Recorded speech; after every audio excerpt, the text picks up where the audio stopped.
I'm going to start with a rectangular shaped cookie, pop it in my plastic shrink wrap baggie, and I'm just going to use my heat sealer to get the seams as close to the cookie as I can.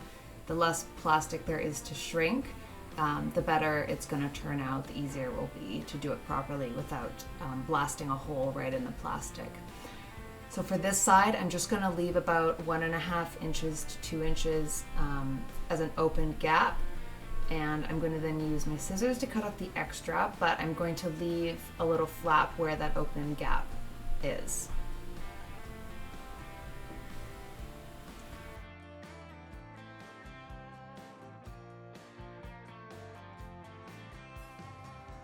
So there's my flap, and I'm going to cut all the excess off.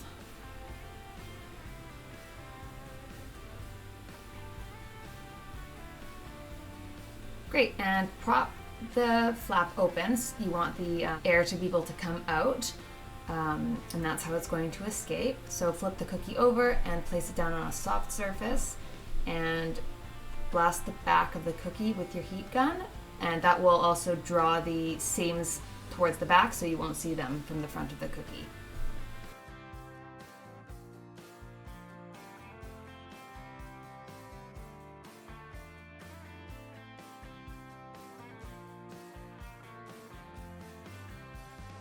When the back is shrunk, you're going to flip the cookie over and again hold the flap open.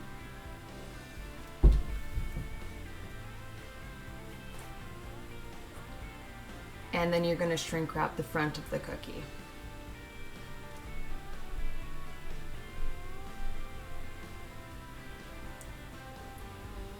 Looks perfect. And once again, just flip it back over.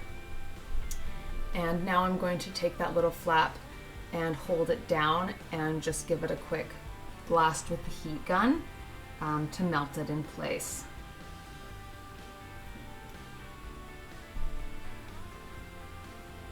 And now just use one of my stickers to hold it down and seal it off.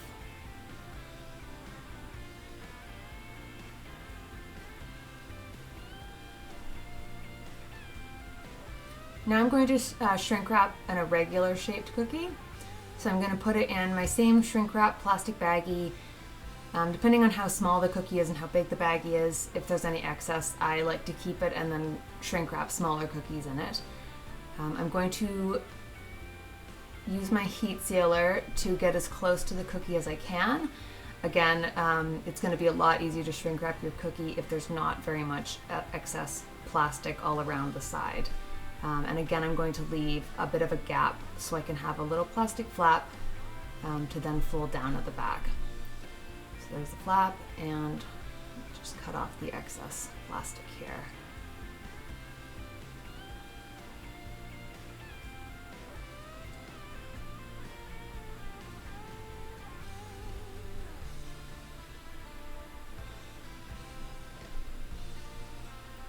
Again, put it on a soft surface. I'm going to hold the flap open so the air can escape and give the back a quick blast from about 3 inches away.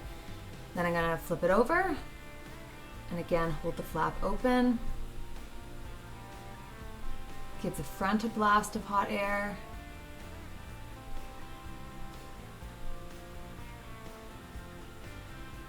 Looks good. And then flip it back over and melt the flap down in place and use another sticker just to seal it off.